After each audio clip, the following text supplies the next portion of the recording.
여울아! 태연아! 밥 먹어! 아우 진짜 아직도 안 일어나고 학교 가야지. 안 갈 거야.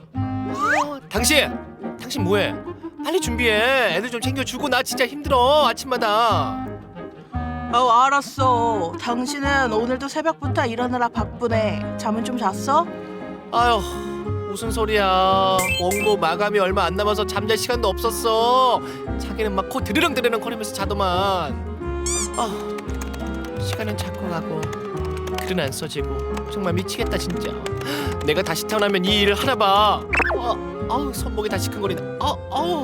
성 작가, 원고 다 됐으면 빨리 보내줘. 거의 다 됐어요. 정리 중이에요. 조금만 더 기다려주세요. 거의 다 됐다고요. 아니 언제까지 기다리래? 원고가 와야 다음 일이 진행되는 거 알면서. 저도요. 선배 밤잠 못 자가면서 하고 있어요. 이해 좀 해주세요. 알잖아요. 오늘 저녁 전까지 보내드릴게요. 당신 며칠 동안 고생했어. 원고 털어서 시원하겠네. 나 오늘 밤은 원 없이 잠 좀 잘 거야. 나 말 걸지 마. 알았어, 알았다고. 아참 그런데 여보, 나 여기 손목 봐봐. 이 손목이 너무 시큰거리고 이 손가락 마디마디에 통증이 심하거든. 잠이 잘 안 올 것 같은데. 아까보다 더 심해졌네. 노트북으로 주요 업무를 보는 30대 후반 여성의 사연이었습니다. 오늘 활기찬 클리닉에서는 손목 터널 증후군에 대해서 알아보겠습니다. 여러분의 활력 넘치는 인생을 위해 활기찬 클리닉 함께 하시죠. 활기찬 클리닉 오늘은요. 손목 터널 증후군에 대해서 알아봅니다. 김성덕 원장님 모셨습니다. 안녕하세요, 원장님. 안녕하세요. 네, 반갑습니다. 안녕하세요. 반갑습니다. 안녕하세요. 네, 오늘은 손목 터널 증후군입니다. 저도 어렸을 때 컴퓨터 게임 많이 해가지고 이 이야기 좀 많이 들었었거든요. 네, 우리 시청자분들도 한번 들어봤다 하시는 분들도 계실 텐데 정확히 어떤 질환인지 설명 좀 부탁드리겠습니다. 네네. 이 손목 터널 증후군이란 손목 터널을 지나가는 신경이 눌려서 나타나는 증상인데요. 네. 우리가 이렇게 손목을 보게 되면 엄지손가락 쪽이랑 새끼손가락 쪽으로 이렇게 뼈가 만져지게 되는데 그렇네요. 이 사이의 공간이 이제 손목 터널입니다. 네. 앞에 화면에 사진에 나오는 것처럼 이 공간에는 이 손가락을 이렇게 주먹을 쥘 수 있게 하는 힘줄들이 지나가고 네. 그 힘줄 사이에 신경도 같이 지나가게 되는데 그 신경이 이제 터널 안에서 눌리게 되면 손가락이 저릴 수도 있고 손가락의 힘이 떨어질 수도 있는 그런 증상이 나타나는 것을 손목 터널 증후군이라고 합니다. 네. 네, 유병률이 일생을 살아가면서 한 10% 정도 될 정도로 높은 형태의 질환입니다.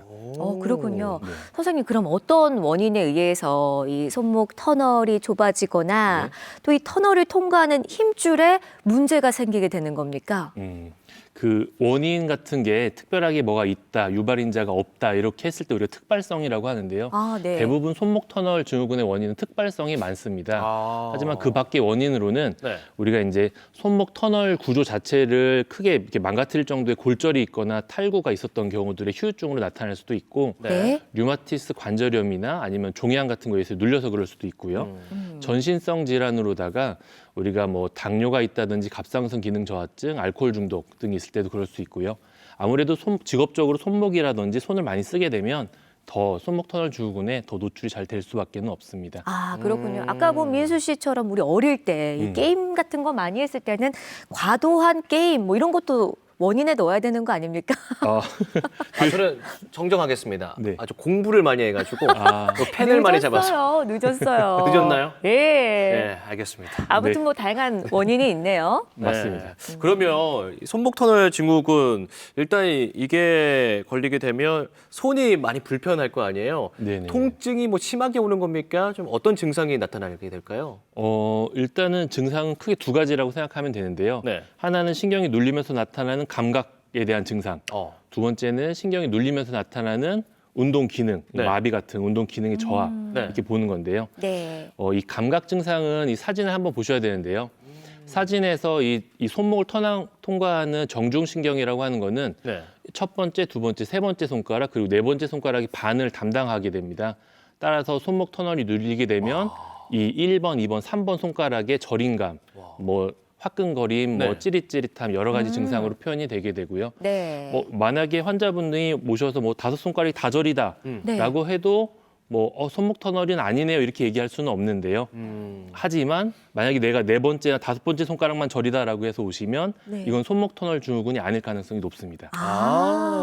그렇군요. 그리고 이제 2번째 증상은 운동 기능이 떨어지는 건데요. 네. 이 손목 터널 지나간 이 정중신경은 이 엄지 손가락을 담당하는 엄지 손가락이 근육을 담당해 줍니다. 그래서 오랫동안 눌려 있게 되면 사진에서처럼 우리가 볼록 튀어나와 있는데 온폭 패이는 현상이 생길 수 있어요. 오, 그렇네요. 오, 네. 네, 그리고 저기 근육의 기능은 이렇게 엄지 손가락이랑 다른 손가락을 이렇게 맞닿게 할 수 있는 대립 기능이라고 하는 걸 하는데 네. 그런 맞닿을 수 있는 힘이 떨어지는 현상이 생길 수가 있습니다. 그렇군요. 선생님 지금 증상을 말씀해 주셨잖아요. 네. 증상을 들으면서 내가 손목 터널 증후군인 것 같은데 의심이 되거든요. 그럼 자가 진단할 수 있는 방법이 있을까요? 네네. 자가 진단할 수 있는 게 이제 손목 터널 몇 가지 테스트가 있는데요. 네네. 병원에 오셔서도 이제 같이 하기도 하는데 네. 집에서 해본다고 하면 네. 첫 번째는 틴넬 테스트라고 해서 사진에 보이는 것처럼 아까 이 정중신경이 지나간다고 한 이 자리를 네. 이렇게 톡톡 치는 겁니다. 톡톡? 아무래도 좁아져서 신경이 예민해져 있는 사람들은 이렇게 친다고 해서 네. 1번, 2번, 3번, 3번 손가락이 찌릿찌릿함이 막 내려가거든요. 아, 그래요? 그러면 의심이고 오. 두 번째는 팔렌 테스트라고 해서 사진에 보이는 것처럼 이렇게 손가락을 90도로 이렇게 꺾어봅니다. 네. 이렇게 꺾었을 때 아무래도 손목 터널에 신경이 눌리기 때문에 우리가 이제 손가락에 또 아까 거기에 저림감이 내려갈 수 있어요. 보통 한 1분 정도 이내에 증상이 생긴다고 하고요. 네. 마지막은 이렇게 손가락으로 이 손목 신경이 정중신경이 지나간 자리를 꾹 눌렀을 때 말 그대로 신경 압박 테스트를 하는 겁니다. 네. 그래서 이런 테스트를 했을 때 한 20초 이내에 또 저림이 나타난다라고 하면 그 역시도 손목 터널 증후군을 자가 테스트할 수 있는 방법이 됩니다. 그렇군요. 미진 씨 어때요? 해봤는데. 저는 일단 좀 괜찮거든요. 괜찮아요? 근데 다행이네요. 여기 계신 평소에는 잘 네. 따라하지 않는 작가님들도 지금 열심히 따라해보고 있어요. 그러니까 혹시 모르죠. 그렇죠? 예, 그러면 자가 진단은 저희가 하는 방법을 좀 배워봤는데 네. 병원에 가서는 어떤 검사를 받게 되는 거예요? 병원에 오시면 일단 항상 기본적으로 항상 엑스레이를 찍습니다. 엑스레이 이렇게 해서 찍게 되면 네. 이 손목 터널의 공간이 보입니다. 네. 사진에서처럼 이 온폭 패여 있는 공간이 손목 터널 공간입니다. 그래서 구조적으로 문제가 없는지 엑스레이를 보고요. 네. 예. 두 번째는 이제 초음파 검사라고 해서 사진에 보이는 것처럼 이 노란색 화살표가 네. 손목 터널 공간이고 손목 터널이 좁아져 있다 보니까 그 위에 이렇게 검정색으로 지나가는 신경이 이렇게 눌려 있는 겁니다. 아, 그 그렇군요. 터널에서는 눌려 있고 네. 터널의 입구와 출구 쪽에서는 이렇게 갑자기 또 커져 있고 오. 이렇게 눌린 현상을 볼 수가 있습니다. 네. 또 마지막으로는 전기 생리학적인 검사라고 해서 네. 신경전도 근전도 검사라고 합니다. 네. 그래서 이 검사가 어떻게 보면은 이제 손목 터널 증후군에서는 가장 특이도가 높고 가장 객관적이고 뭐 신경에 눌려 있는 정도도 판단할 수 있고 네. 중요한 정보를 많이 주는 검사입니다. 대표적으로 세 가지가 그렇군요. 있군요. 네. 네네네. 선생님, 병원에 갔을 때 그런 경우 있거든요. 내가 여기가 문제가 있어서 왔는데 다른 부위에 문제가 생겨서 그게 아플 수도 있다라는 얘기를 들을 때가 있잖아요. 네네네. 뭐 역시 다른 부위에 문제가 생겼는데 손저림이 나타날 수도 있을까요? 네네, 믿습니다. 있고요. 우리가 이제 진료실에서 이제 환자분들을 뵙게 되면 이제 손가락이 저려서 왔다라고 하면 손목 터널 증후군도 떠올리지만 우리가 이게 목 디스크가 있는 경우들도 결국엔 손저림이 있을 수 있기 때문에 아, 그래요? 목 네. 디스크를 생각을 합니다. 네. 사진에서 하나 보게 되면은 이 손목을 지나가는 이 정중신경이라고 하는 것은 사진이 좀 작긴 하지만 결국엔 목에서부터 신경이 출발해서 어깨, 팔꿈치를 지나서 손목 터널로 오는 거기 때문에 네. 손가락이 저릴 때 목 디스크에 대한 문제가 있는지 팔꿈치에서 근육에 대한 문제 때문에 있는지 이런 것들을 항상 생각해 보게 되고요. 네. 따라서 만약에 내가 목 디스크가 있는 거여서 목 디스크 때문에 손이 저렸던 건데 네. 손목 터널에 뭐 주사를 한다거나 손목 터널 수술을 하게 되면 아무래도 그 결과가 그렇게 만족스럽지 않게 나타나는 그래서 그렇겠네요. 그렇기 때문에 항상 그런 것들을 염두에 두고 네. 아까 좀 전에 말씀드렸던 그 근전도 신경전도 검사가 수술 전에는 꼭 시행을 합니다. 그래서 좀 판단하는 데 도움을 주는 검사이기도 합니다. 네. 지금 계속 뭐 수술 이야기를 하셨는데 보통 이제 손목 터널 증후군 진단을 받으면 다 수술을 하는 거예요? 그렇진 않습니다. 이게 네. 증상이 이제 우리 그냥 되게 쉽게 생각해서 네. 증상이 약하면 비수술적인 치료를 하고요. 증상이 그렇군요. 심하면 수술적인 치료를 한다고 생각을 하면 됩니다. 네네. 그래서 비수술적인 치료들을 생각하면 첫 번째는 부목 고정. 이게 손목 자꾸 움직이면 여기가 이제 자극이 되니까 네. 좀 쓰지 못하게 손목을 네. 고정시켜 놓기도 하고요. 두 번째는 이제 약물 치료. 여기 힘줄이라든지 신경에 염증이 생긴 거라서 소염 진통제라든지 스테로이드 같은 것을 약을 복용하기도 하고 네. 가바펜틴이라고 쓰여 있는 거는 신경이 눌렸을 때 먹는 진통제 같은 겁니다. 네. 그런 것들을 먹을 수도 있고요. 네. 주사 치료는 여러 가지 치료들이 있으나 이제 스테로이드를 사용한 주사 치료가 가장 효과적이라고 보고 있고 뭐 운동 치료로서 이제 스트레칭이라든지 네. 뭐 신경 활주 같은 것들을 하기도 합니다. 우리가 흔히 얘기하는 이제 스트레칭 같은 것들 네. 그런 것들을 표현을 하게 됩니다. 그러면 수술적 치료는 좀 구체적으로 좀 어떻게 진행이 되는 거예요?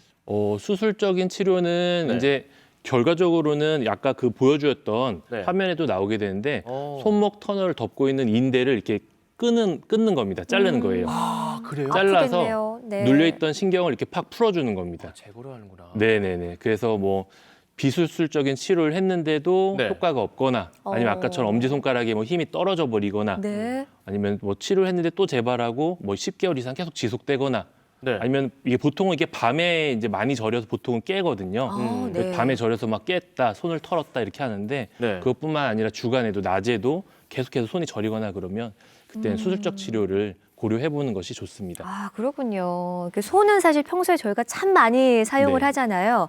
그러면 수술적 치료를 했을 때 저희가 언제부터 손을 좀 사용할 수 있고 언제쯤에 완전히 회복이 되는 건지도 궁금하거든요. 네. 그 수술은 아까 뭐 자세히 표현하진 않았지만 이게 전통적으로는 이렇게 직접 크게 열고 보고 이렇게 신경을 확 열어주는 경우가 있고 네. 내시경 수술이라고 해서 약간의 절개만 가해서 수술을 하는 경우들도 있는데 이 두 수술 다 모두 수술이 끝나고 나면 이렇게 약간 부목을 이렇게 해줍니다. 네. 부목을 해주고 실밥도 한 2주 정도 지나야 풀어주기 때문에 2주 정도는 지나야 좀 활동하시는데 문제가 없다고 볼 수 있습니다. 그렇군요. 그렇군요. 그래서 수술 이후에 또 여러 가지 좀 합병증 같은 것도 걱정하시는 분들도 계실 것 같은데 네네네. 합병증은 좀 어떻게 없을까요? 수술과 관련된 합병증은 대개 이제 재발률도 있는데요. 네. 수술한 부위가 이제 재발이 돼서 다시 증상이 또 생기거나 네. 또는 그 부분 외에는 아까 이렇게 신경이 지나가는 곳을 이렇게 다 열어줘야 되는데 네. 거기가 충분히 다 열리지 않는 겁니다. 수술하면서. 그래서 수술을 하고 났는데도 증상이 좀 남아있는 네. 이런 경우들이 있어서 아까처럼 이렇게 직접 열고 할지 내시경으로 조금만 째서 할지 이런 네. 것들이 수술하시는 사람들마다 뭐가 좋다 이런 견해 차이는 좀 있는 편입니다. 그렇군요. 네네. 선생님 혹시 이 손목 터널 증후군도 네. 급성으로도 올 수 있나요? 급성으로 오는 경우는 대개 뭐 외상으로 인해서 이렇게 부러지거나 아하. 다치는 경우들에 나타나기 때문에 그거를 이제 손목 터널 증후군 치료라고 보지는 않고요. 대개 이제 골절 치료하는 과정에서 이제 증상이라고 하는 거니까 그건 좀 약간 별개이긴 할 것 같습니다. 네. 맞아요. 뭐 이렇게 손목을 너무 무리하게 사용하면 어쨌든 안 좋을 것 같아요. 뭐 손뼉 밀치기 이런 것도 너무 그것도 과하면 살살 살살 하셔야겠습니다. 하이파이프 이런 네. 마지막으로 당부하고 싶으신 말씀 있으시면 해주세요. 네. 손목 터널 증후군이라고 하는 것은 아까 말씀드렸던 것처럼 어떤 특별한 원인이 있어서 발생하는 것은 아니기 때문에 증상이 있을 때 적절한 시기에 내원을 해서 치료를 하면 좋습니다. 비수술적인 치료들도 효과가 좋고 수술적인 치료 자체가 수술 후에 대한 결과들이 상당히 좋습니다. 따라서 적절한 시기에 내원하신다고 하면 좋은 결과를 갖고 오실 거고요. 하지만 증상이 너무 심해진 상태에서 수술을 하시면 그래도 효과가 좀 좋은 편이긴 하지만 그 만족도가 떨어질 수 있기 때문에 증상이 생겼다. 손목보다는 손가락이 저릴 때 이럴 때 이제 병원을 내원해서 치료를 하시면 좋을 것 같습니다. 네, 알겠습니다. 오늘 활기찬 클리닉에서는요, 손목 터널 증후군에 대해서 얘기 나눠봤습니다. 네, 김성덕 원장님 말씀 고맙습니다. 고맙습니다. 감사합니다.